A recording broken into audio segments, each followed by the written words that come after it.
September 15th, 1944. Königsberg, East Prussia. Colonel Friedrich Brenner stood at his oak desk in the Wehrmacht intelligence headquarters, staring at the classified report that had arrived from his contacts in neutral Sweden. The document, stamped with the seal of the Swedish Industrial Ministry, contained production figures that made his blood run cold. According to his Swedish sources, American factories had produced 96,318 aircraft in 1943 alone, while Germany had managed barely 24,807. The numbers seemed impossible, yet Brenner knew his Stockholm informants were reliable. They had been feeding accurate intelligence for 18 months, and every figure they provided had been verified through other channels. Before we jump back in, tell us where you're tuning in from, and if this story touches you, make sure you're subscribed, because tomorrow I've saved something extra special for you. At 42 years old, Friedrich Brenner had served the Reich faithfully since the invasion of Poland. Unlike many of his colleagues who dismissed unfavorable intelligence as enemy propaganda, Brenner possessed the analytical mind that had made him invaluable to Wehrmacht's strategic planning. His thin frame and wire-rimmed spectacles gave him the appearance of an academic rather than a military officer, but his sharp intellect had earned him respect throughout the German high command.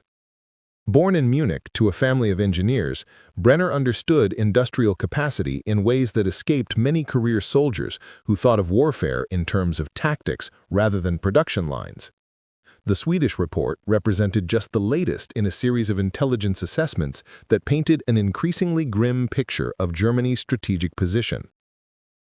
For months, Brenner had been compiling data from multiple sources across occupied Europe, neutral nations, and even intercepted Allied communications.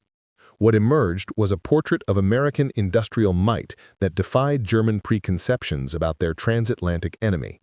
Brenner's awakening to America's true potential had begun 18 months earlier during a routine intelligence briefing in Berlin. General Klaus Hoffmann, head of Wehrmacht economic intelligence, had presented what he considered reassuring statistics about American production. The United States, Hoffmann confidently declared, lacked the industrial discipline and worker dedication necessary for sustained wartime manufacturing. American factories, he argued, were designed for consumer goods, not military hardware. The transition would be slow, inefficient, and plagued by labor disputes. Brenner had initially accepted these assessments, but his methodical nature drove him to seek verification through independent channels. What he discovered challenged everything German leadership believed about their primary adversary. Through contacts in Switzerland, Sweden, and even Vichy, France, Brenner began assembling a comprehensive picture of American war production that contradicted official German estimates by staggering margins. The first shock had come in March 1943, when his Swiss banking contacts provided production statistics from Ford's Willow Run plant. The facility, they reported, was producing B-24 Liberator bombers at a rate of 1 aircraft every 63 minutes. When Brenner presented these figures to his superiors, he was told the Swiss had been deceived by American propaganda. No factory, German experts insisted, could achieve such production rates with acceptable quality standards. By summer 1943, however, corroborating evidence began flooding in from multiple sources. Portuguese merchants trading with both sides reported American Liberty ships being launched at rates of 3 per day across all shipyards. Spanish diplomats returned from Washington with tales of aircraft factories stretching for miles, employing hundreds of thousands of workers in round-the-clock shifts. Even captured American prisoners of war, when carefully questioned, provided consistent accounts of massive industrial expansion in cities like Detroit, Pittsburgh, and Seattle. Brenner methodically cataloged every piece of intelligence, cross-referencing sources and verifying claims wherever possible. His files, kept in a locked cabinet in his Königsberg office, told a story that German leadership seemed unwilling or unable to comprehend. While Germany struggled to maintain production levels despite total mobilization, America was achieving unprecedented manufacturing output while maintaining higher civilian living standards than most European nations during peacetime. The numbers were staggering when properly analyzed. In 1943, American shipyards had launched over 19 million tons of merchant vessels, more than replacing all Allied shipping losses to German U-boats. Aircraft production had reached levels that German planners considered theoretically impossible, with some months showing completed aircraft rolling off assembly lines faster than Germany could produce pilots to fly against them. Tank production figures were equally daunting, with American factories producing more Sherman tanks in 6 months than Germany had built of all tank types since the war began. What disturbed Brenner most was not just the raw production figures, but the implications for German strategy. Every German offensive since 1942 had been planned on the assumption that America lacked the industrial capacity for sustained global warfare. German generals spoke confidently of bleeding the Americans dry through prolonged campaigns, forcing them to choose between the Pacific and European theaters. This strategy assumed American production would eventually reach its limits, creating opportunities for negotiated settlements. Brenner's intelligence suggested these assumptions were catastrophically wrong. Rather than approaching production limits, American industry appeared to be reaching full stride. Factory construction continued at unprecedented rates, with new facilities coming online monthly. Worker productivity was increasing rather than decreasing, aided by innovations in manufacturing techniques that German engineers had dismissed as impossible.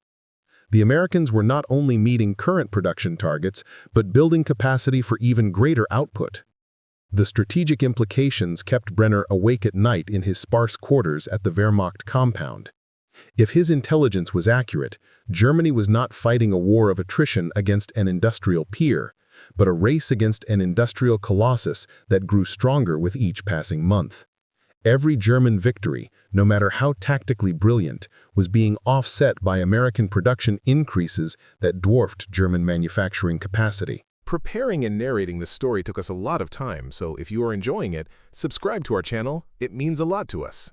Now back to the story. By autumn 1943, Brenner had become convinced that German leadership was making strategic decisions based on fundamentally flawed assumptions about enemy capabilities. His attempts to brief senior commanders on American production figures met with skepticism, dismissal, and in some cases, accusations of defeatism. General Hoffmann accused him of being deceived by Allied propaganda operations designed to undermine German morale. Other senior officers suggested his sources in neutral countries were unreliable, possibly even enemy agents spreading disinformation. The resistance to his intelligence assessments revealed what Brenner recognized as dangerous institutional blindness within the German military hierarchy. Officers who had built careers on assumptions of German technological and industrial superiority found it impossible to accept evidence that contradicted their worldview. The same confidence that had driven Germany's early military successes had become a liability when confronted with changing strategic realities. Brenner's frustration grew as he watched German planning proceed on outdated assumptions about enemy capabilities. U-boat construction schedules assumed American shipbuilding would plateau at sustainable levels. Aircraft production targets were set based on estimates of American manufacturing limitations that his intelligence showed had already been exceeded. Strategic reserves were calculated on the belief that American equipment quality would decline as production increased, despite mounting evidence that American manufacturing had mastered both quantity and quality simultaneously. The Colonel's most disturbing discovery came through analysis of American industrial distribution. Unlike German production, which was concentrated in vulnerable industrial centers like the Ruhr Valley, American manufacturing was spread across a vast continental landmass.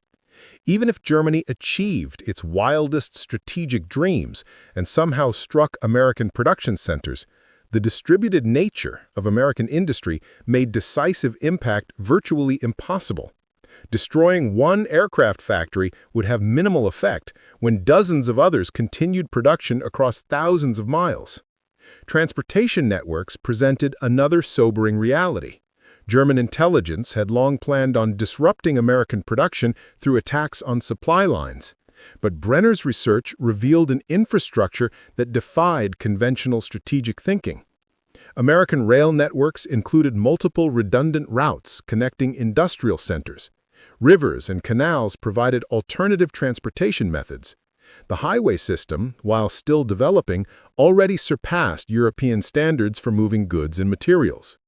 Even if German forces somehow reached American territory, the sheer scale of infrastructure made systematic disruption virtually impossible.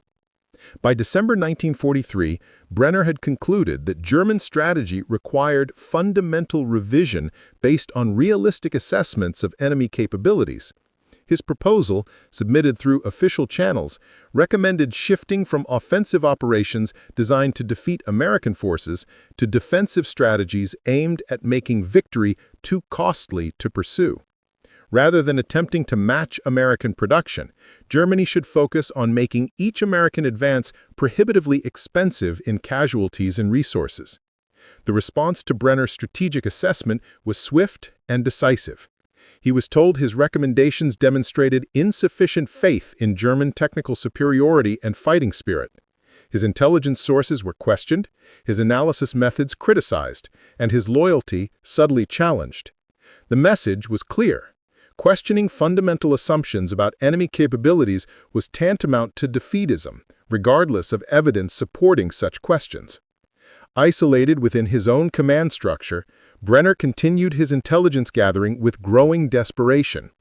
Each new report from his network of sources confirmed his worst fears about American industrial capacity while revealing new dimensions of German strategic blindness. Intelligence about American steel production, rubber manufacturing, and chemical output painted a picture of industrial mobilization that exceeded even his pessimistic projections. The human cost of German miscalculations became increasingly apparent as 1944 progressed. German forces, equipped and supplied based on inaccurate assessments of enemy production, faced opponents with seemingly unlimited reserves of equipment and ammunition. Luftwaffe pilots flew increasingly desperate missions against American bomber formations that grew larger and better equipped with each passing month. Wehrmacht divisions found themselves consistently outnumbered and outgunned by American forces whose equipment advantages continued expanding rather than stabilizing. Brenner watched German casualty reports with the horrible fascination of a man witnessing a slow-motion disaster he had predicted but been powerless to prevent. Every tactical defeat, every strategic withdrawal, every desperate defensive action reflected the growing disparity between German assumptions and American realities. His intelligence files contained the explanation for Germany's deteriorating position, but institutional blindness prevented German leadership from acknowledging or acting on his assessments. The colonel's network of informants across neutral Europe provided increasingly detailed information about American industrial achievements that contradicted every assumption underlying German strategy. Swedish steel importers reported American production figures that exceeded German estimates by factors of 3 or 4. Swiss precision instrument manufacturers described American manufacturing techniques that achieved both speed and accuracy previously considered mutually exclusive. Portuguese textile merchants recounted American factories producing military uniforms at rates that supplied not only American forces, but Allied armies worldwide. Perhaps most disturbing were reports about American research and development capabilities. German technical intelligence had assumed American industry lacked the scientific foundation for sustained innovation under wartime pressure. Brenner's sources suggested the opposite was true. American universities, research institutions, and private companies were developing new technologies, manufacturing processes, and production techniques at unprecedented rates. Rather than stagnating under wartime demands, American technical capability appeared to be accelerating. The implications for German technological advantages, long considered decisive in modern warfare, were sobering. German jets, rockets, and advanced weapon systems represented genuine innovations, but American industrial capacity could potentially overcome quality advantages through sheer quantity. Even if German technology remained superior, American production could eventually flood battlefields with adequate weapons in numbers that overwhelmed German forces regardless of individual equipment advantages. Brenner's analysis of American logistical capabilities revealed another dimension of strategic miscalculation. German planning assumed American forces would face insurmountable supply challenges when operating far from their industrial base. Intelligence suggested American logistics had achieved capabilities that defied traditional military thinking.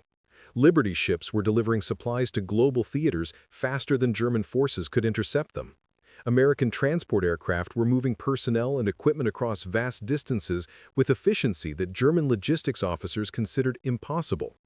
The economic foundation supporting American war production presented perhaps the most sobering reality. German economists had predicted American industrial expansion would trigger inflation, resource shortages, and economic instability that would limit sustained warfare. Brenner's intelligence sources reported the opposite effect. American war production had achieved full employment, increased wages, and economic growth that strengthened rather than weakened the industrial base supporting military operations. By spring 1944, Brenner had assembled what he considered definitive proof that German strategic planning was based on catastrophically inaccurate assumptions about American capabilities. His classified report, distributed to senior Wehrmacht commanders, presented evidence that American industrial output exceeded German production by margins that made military victory mathematically impossible, regardless of tactical excellence or strategic innovation. The response to Brenner's comprehensive assessment was predictable but disheartening. Rather than addressing the intelligence he presented, German leadership questioned his methods, his sources, and his motivations. He was accused of spreading defeatist propaganda and undermining German morale through exaggerated reports of enemy capabilities. His superiors suggested he had been deceived by elaborate American disinformation operations designed to discourage German resistance. The institutional resistance to intelligence that challenged fundamental assumptions about the war's trajectory revealed what Brenner recognized as fatal flaws in German strategic thinking. Officers who had achieved success through aggressive tactics and technological innovation found it psychologically impossible to accept evidence that these advantages were being systematically negated by enemy industrial superiority. Admitting American production had achieved decisive advantages would require acknowledging that German strategy had been based on incorrect premises from its inception. Brenner's growing isolation within the Wehrmacht intelligence community reflected broader problems with German strategic assessment capabilities. Officers who presented unwelcome intelligence faced professional marginalization, while those who confirmed existing assumptions received advancement and recognition. The system rewarded analysts who told senior commanders what they wanted to hear rather than what they needed to know. The colonel's personal crisis deepened as he watched German forces commit to operations that his intelligence suggested were doomed from conception. The D-Day preparations, visible through his network of European sources, revealed American logistical capabilities that exceeded German defensive planning assumptions by staggering margins. When he attempted to brief German commanders about the scale of Allied preparation, he was told American forces lacked the technical expertise for complex amphibious operations regardless of their material advantages. The Normandy landings in June 1944 vindicated Brenner's most pessimistic assessments, while simultaneously demonstrating the tragic consequences of German strategic blindness.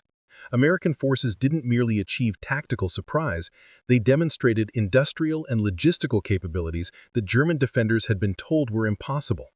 The artificial harbors, the scale of equipment landed in the first wave, the immediate establishment of supply chains that supported sustained operations all confirmed intelligence that German leadership had dismissed as enemy propaganda. Watching German forces struggle against American opponents whose equipment advantages continued expanding rather than stabilizing, Brenner experienced the bitter satisfaction of accuracy combined with the horror of consequences. Every tactical defeat reflected strategic miscalculations he had identified but been powerless to correct. German soldiers fought with courage and skill against opponents whose material advantages grew with each passing week, exactly as his intelligence had predicted. The summer of 1944 brought a cascade of intelligence reports that confirmed Brenner's worst projections about American capabilities, while revealing new dimensions of German strategic failure. His sources reported American aircraft production reaching levels that supplied not only expanding American air forces, but Allied air forces worldwide. American shipbuilding had achieved rates that replaced all Allied losses while simultaneously expanding naval capabilities faster than German forces could threaten them. Most sobering were reports about American military recruitment and training capabilities. German strategy had assumed American forces would suffer declining quality as their military expanded rapidly. Intelligence suggested American training programs had achieved unprecedented efficiency in producing combat-ready personnel while maintaining high professional standards. Unlike German forces, which faced increasing manpower shortages as the war progressed, American military expansion appeared sustainable indefinitely based on population and industrial resources. Brenner's analysis of American strategic reserves revealed perhaps the most discouraging reality for German strategic planning. While German forces operated at maximum capacity with minimal reserves for unexpected crises, American forces appeared to maintain substantial strategic reserves while simultaneously expanding operations on multiple fronts. The Americans were not only matching German current capabilities, but building capacity for sustained global warfare that exceeded anything in military history. The Colonel's intelligence files contained detailed assessments of American production capabilities that explained German tactical defeats with mathematical precision. When Luftwaffe units complained about facing increasing numbers of enemy aircraft, his intelligence files contained production figures showing American aircraft output growing monthly.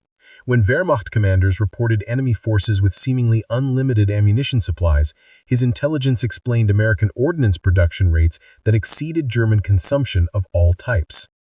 By August 1944, Brenner had concluded that German military leadership was conducting operations based on assumptions about enemy capabilities that were not merely incorrect but catastrophically outdated. American industrial mobilization had achieved levels that made German victory impossible regardless of tactical innovation or strategic brilliance. The war had become a contest between German military excellence and American industrial supremacy, with mathematics strongly favoring American victory through simple resource advantages. The tragedy, from Brenner's perspective, was that German leadership possessed the intelligence necessary to recognize their strategic situation, but lacked the institutional flexibility to acknowledge uncomfortable truths. His reports documented American capabilities with sufficient detail to support fundamental changes in German strategy, but psychological investment in existing assumptions prevented serious consideration of his assessments. Brenner's network of intelligence sources across neutral Europe continued providing detailed information about American industrial achievements that exceeded even his most pessimistic projections. Reports from Sweden described American aluminum production supporting both aircraft manufacturing and strategic reserves for post-war expansion. Intelligence from Switzerland revealed American precision manufacturing techniques that achieved both quantity and quality standards previously considered mutually exclusive. Portuguese sources reported American textile and equipment production supplying Allied forces worldwide while maintaining American civilian consumption levels that exceeded European peacetime standards. The human dimension of German strategic failure became increasingly apparent as autumn approached. German forces, supplied based on inaccurate assessments of enemy production, faced opponents with equipment advantages that grew rather than stabilized over time. Luftwaffe pilots flew increasingly desperate missions against American formations whose numerical and technical advantages expanded monthly.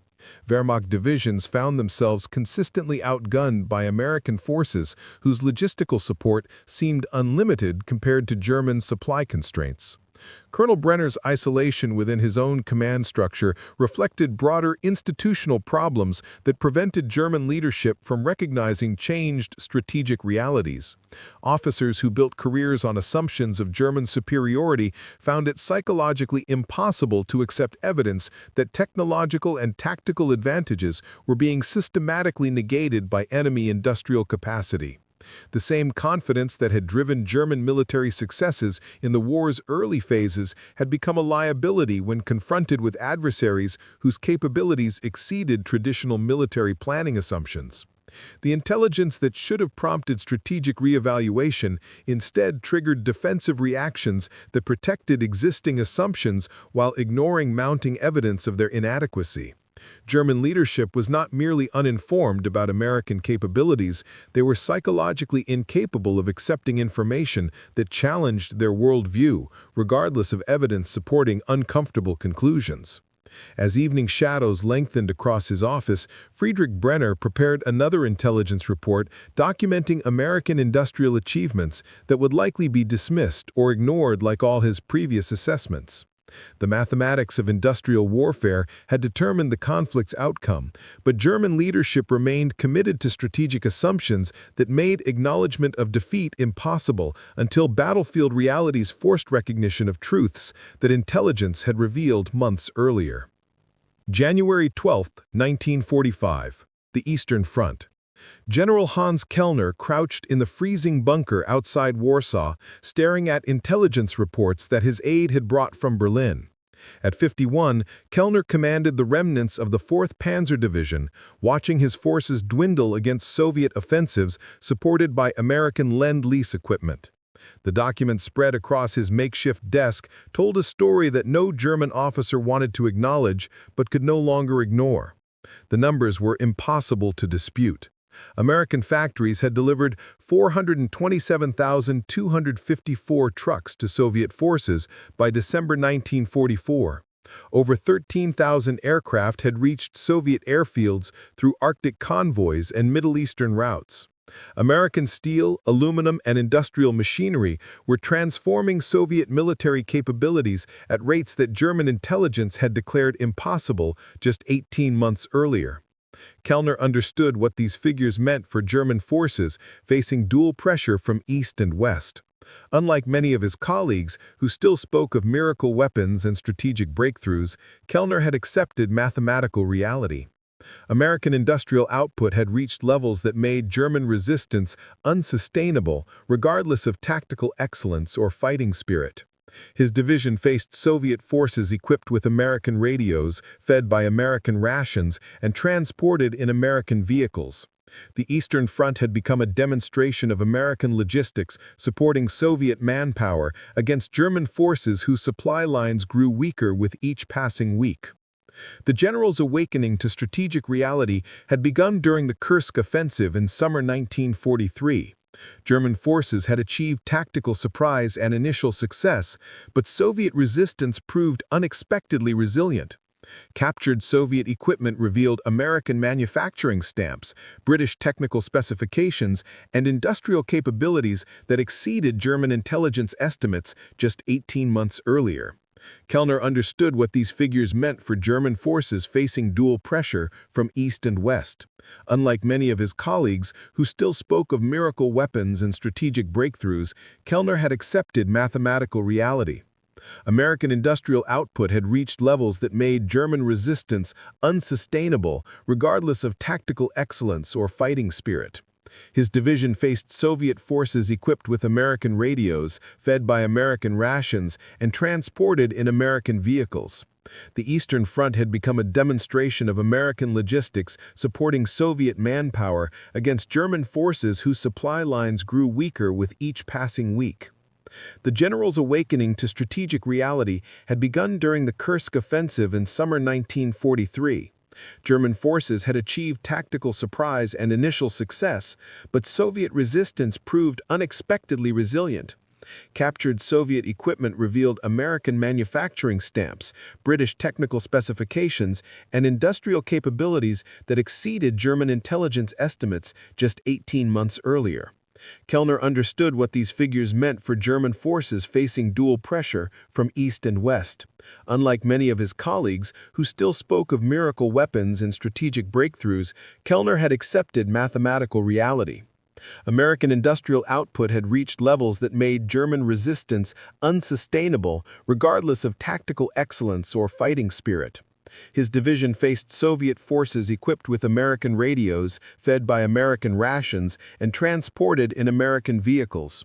The Eastern Front had become a demonstration of American logistics supporting Soviet manpower against German forces whose supply lines grew weaker with each passing week. The general's awakening to strategic reality had begun during the Kursk offensive in summer 1943. German forces had achieved tactical surprise and initial success, but Soviet resistance proved unexpectedly resilient. Captured Soviet equipment revealed American manufacturing stamps, British technical specifications, and industrial capabilities that exceeded German intelligence estimates just 18 months earlier. Kellner understood what these figures meant for German forces facing dual pressure from East and West. Unlike many of his colleagues, who still spoke of miracle weapons and strategic breakthroughs, Kellner had accepted mathematical reality. American industrial output had reached levels that made German resistance unsustainable, regardless of tactical excellence or fighting spirit. His division faced Soviet forces equipped with American radios, fed by American rations, and transported in American vehicles. The Eastern Front had become a demonstration of American logistics supporting Soviet manpower against German forces whose supply lines grew weaker with each passing week. The general's awakening to strategic reality had begun during the Kursk offensive in summer 1943. German forces had achieved tactical surprise and initial success, but Soviet resistance proved unexpectedly resilient. Captured Soviet equipment revealed American manufacturing stamps, British technical specifications, and industrial capabilities that exceeded German intelligence estimates just 18 months earlier. Kellner understood what these figures meant for German forces facing dual pressure from East and West. Unlike many of his colleagues, who still spoke of miracle weapons and strategic breakthroughs, Kellner had accepted mathematical reality. American industrial output had reached levels that made German resistance unsustainable, regardless of tactical excellence or fighting spirit. His division faced Soviet forces equipped with American radios, fed by American rations, and transported in American vehicles. The Eastern Front had become a demonstration of American logistics supporting Soviet manpower against German forces whose supply lines grew weaker with each passing week. The general's awakening to strategic reality had begun during the Kursk offensive in summer 1943. German forces had achieved tactical surprise and initial success, but Soviet resistance proved unexpectedly resilient. Captured Soviet equipment revealed American manufacturing stamps, British technical specifications, and industrial capabilities that exceeded German intelligence estimates just 18 months earlier. Kellner understood what these figures meant for German forces facing dual pressure from East and West. Unlike many of his colleagues, who still spoke of miracle weapons and strategic breakthroughs, Kellner had accepted mathematical reality. American industrial output had reached levels that made German resistance unsustainable, regardless of tactical excellence or fighting spirit. His division faced Soviet forces equipped with American radios, fed by American rations, and transported in American vehicles. The Eastern Front had become a demonstration of American logistics supporting Soviet manpower against German forces whose supply lines grew weaker with each passing week. The general's awakening to strategic reality had begun during the Kursk offensive in summer 1943. German forces had achieved tactical surprise and initial success, but Soviet resistance proved unexpectedly resilient. Captured Soviet equipment revealed American manufacturing stamps, British technical specifications, and industrial capabilities that exceeded German intelligence estimates just 18 months earlier. Kellner understood what these figures meant for German forces facing dual pressure from East and West. Unlike many of his colleagues, who still spoke of miracle weapons and strategic breakthroughs, Kellner had accepted mathematical reality. American industrial output had reached levels that made German resistance unsustainable, regardless of tactical excellence or fighting spirit. His division. The logistics supporting this cooperation defied traditional military thinking. American Liberty ships were delivering supplies to Soviet ports through Arctic routes that German U-boats could not effectively interdict. Alternative supply lines through Iran and the Pacific provided redundant capacity that made systematic disruption virtually impossible. Even if German forces achieved their most optimistic objectives, the scale and diversity of Allied supply networks made decisive impact unlikely. By autumn 1943, Kellner had concluded that German strategy required fundamental revision based on realistic assessments of Allied industrial coordination. His recommendations, submitted through Wehrmacht channels, emphasized defensive operations designed to maximize casualties while minimizing German losses. Rather than attempting decisive victories against industrially superior opponents, Germany should focus on making Allied victory prohibitively expensive.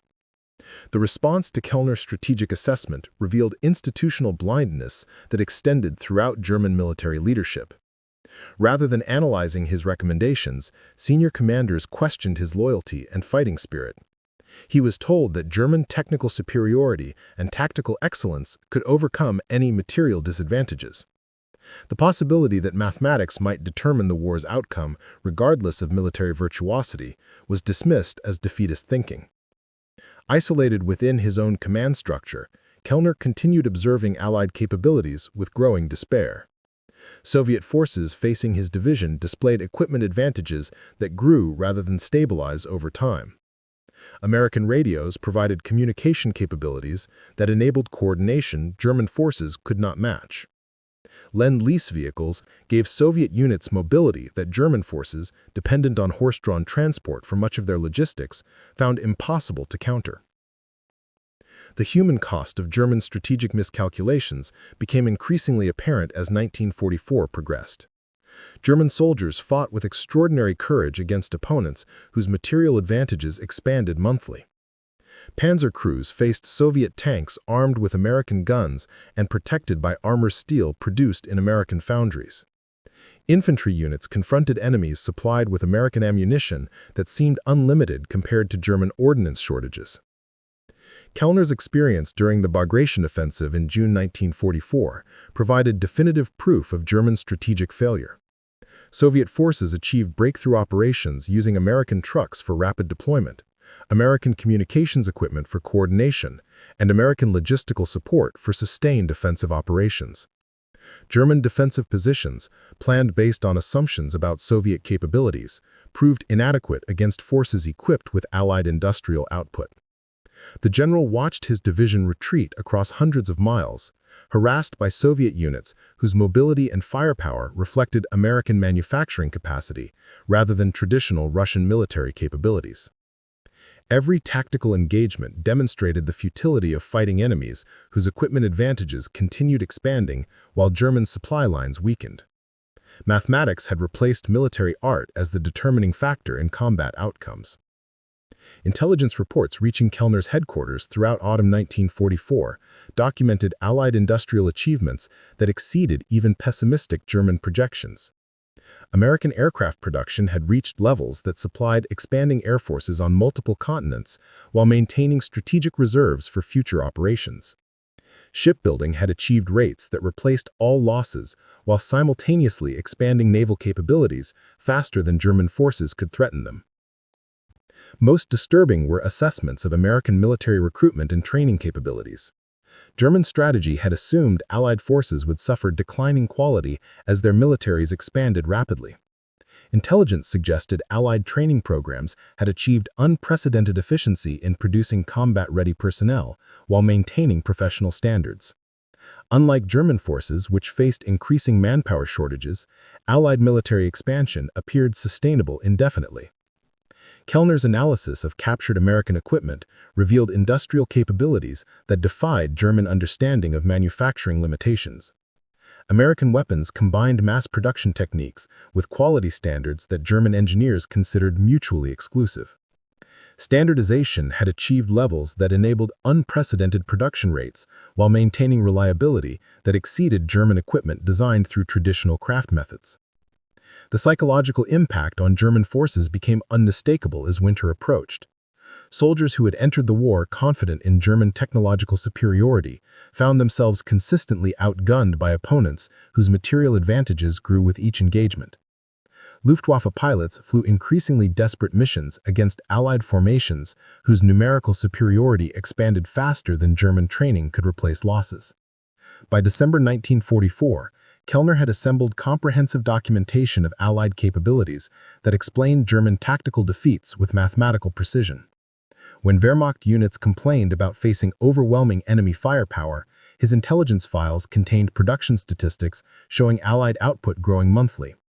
When German commanders reported supply shortages, his assessments revealed Allied logistical capabilities that seemed unlimited by comparison. The general's correspondence with other frontline commanders revealed widespread recognition of strategic reality among officers directly confronting Allied forces. Colonel Wilhelm Richter, defending the Atlantic Wall, reported American invasion preparations that exceeded German defensive assumptions by staggering margins. Major Ernst Hoffmann, commanding Luftwaffe units, described American bombing campaigns supported by industrial resources that made effective countermeasures impossible. These field commanders understood what staff officers in Berlin refused to acknowledge. Allied victory was not merely probable, but mathematically inevitable, based on industrial capacity and resource availability.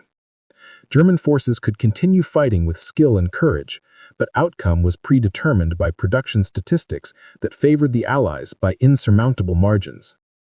The tragedy from Kellner's perspective was that German leadership possessed intelligence necessary to recognize their strategic situation, but lacked institutional flexibility to acknowledge uncomfortable truths. Frontline officers reported Allied capabilities with sufficient detail to support fundamental changes in German strategy, but psychological investment in existing assumptions prevented serious consideration of field assessments. Kellner's personal crisis deepened as he watched German forces commit to operations that his intelligence suggested were doomed from conception. The Ardennes Offensive, launched in December 1944, represented everything wrong with German strategic thinking. Limited fuel reserves, inadequate air support, and supply constraints made sustained operations impossible, regardless of initial tactical success. The offensive's failure vindicated Kellner's assessments while demonstrating tragic consequences of strategic decisions based on hope rather than mathematical analysis. German forces achieved surprise and initial advances, but lacked logistical support for exploitation. Allied forces, supported by industrial resources that enabled rapid reinforcement and resupply, contained German penetrations and launched counteroffensives that accelerated German collapse. Watching his forces retreat from the Ardennes, Kellner experienced bitter satisfaction of accuracy, combined with horror of consequences. Every tactical defeat reflected strategic miscalculations that frontline officers had identified but been powerless to correct. German soldiers fought against opponents whose material advantages grew with each passing day, exactly as his intelligence had predicted. Intelligence reaching Kellner's headquarters in January 1945 confirmed his worst projections about Allied capabilities, while revealing new dimensions of German strategic failure. Reports from the Western Front described American forces whose equipment and supply advantages exceeded anything in military history. Soviet operations in the East demonstrated industrial support that enabled offensive operations at scales previously considered impossible. The general's analysis of German strategic reserves revealed perhaps the most discouraging reality for continued resistance. While German forces operated at maximum capacity, with minimal reserves for unexpected crises, Allied forces maintained substantial strategic reserves while simultaneously expanding operations globally. The mathematics of industrial warfare had determined the conflict's outcome regardless of tactical excellence or fighting spirit. Kellner's intelligence files contained detailed assessments of Allied production capabilities that explained every German defeat since 1942. American industrial mobilization had achieved levels that made German victory impossible, regardless of tactical innovation or strategic brilliance. The war had become a contest between German military tradition and Allied industrial supremacy, with mathematics strongly favoring Allied victory through simple resource advantages. Field reports from across all theaters confirmed what Kellner had recognized months earlier. German forces faced opponents whose capabilities reflected industrial resources that exceeded traditional military planning assumptions. American equipment advantages grew rather than stabilized over time. Soviet forces displayed logistical support that enabled sustained offensive operations despite massive casualties. The institutional resistance to intelligence that challenged fundamental assumptions about the war's trajectory revealed fatal flaws in German strategic thinking. Officers who had achieved success through tactical innovation and technological superiority found it psychologically impossible to accept evidence that these advantages were being systematically negated by enemy industrial capacity.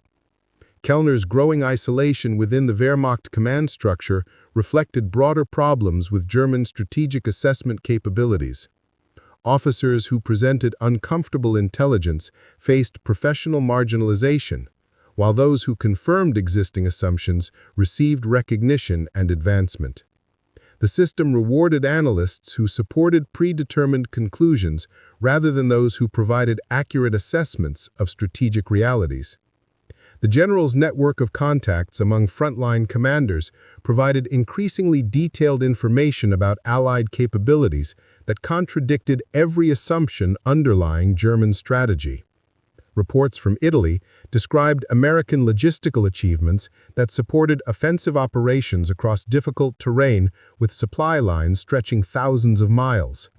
Intelligence from France revealed Allied reconstruction capabilities that repaired war damage faster than German forces could inflict it. By February 1945, Kellner had concluded that German military leadership was conducting operations based on assumptions about enemy capabilities that were not merely incorrect, but catastrophically outdated. Allied industrial mobilization had achieved levels that made German resistance mathematically unsustainable, regardless of tactical brilliance or strategic innovation. The human dimension of German strategic failure became increasingly apparent as spring approached. German forces, supplied based on inaccurate assessments of enemy production, faced opponents with equipment advantages that expanded rather than stabilized. Wehrmacht divisions found themselves consistently outgunned by Allied forces whose logistical support seemed unlimited compared to German supply constraints. Kellner's personal tragedy reflected broader German institutional failure. He possessed intelligence that could have supported more realistic strategic planning, but organizational resistance to unwelcome information prevented serious consideration of his assessments. German leadership was not uninformed about Allied capabilities. They were psychologically incapable of accepting information that challenged their worldview.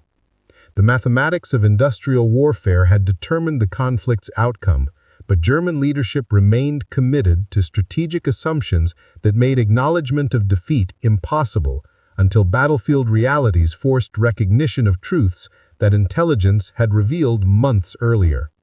Future historians would struggle to understand how German commanders could have continued operations based on assumptions about enemy capabilities that were contradicted by mounting evidence from reliable sources.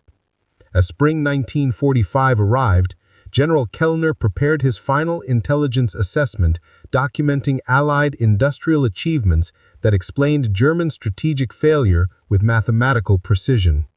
The war had become a race between German military excellence and Allied industrial supremacy, with the outcome determined not by battlefield heroics, but by production capacity and resource availability that favored the Allies by insurmountable margins.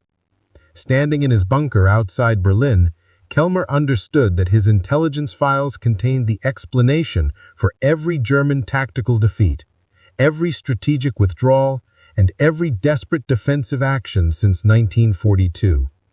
Allied industrial mobilization had achieved levels that made German victory impossible, regardless of tactical innovation or strategic brilliance.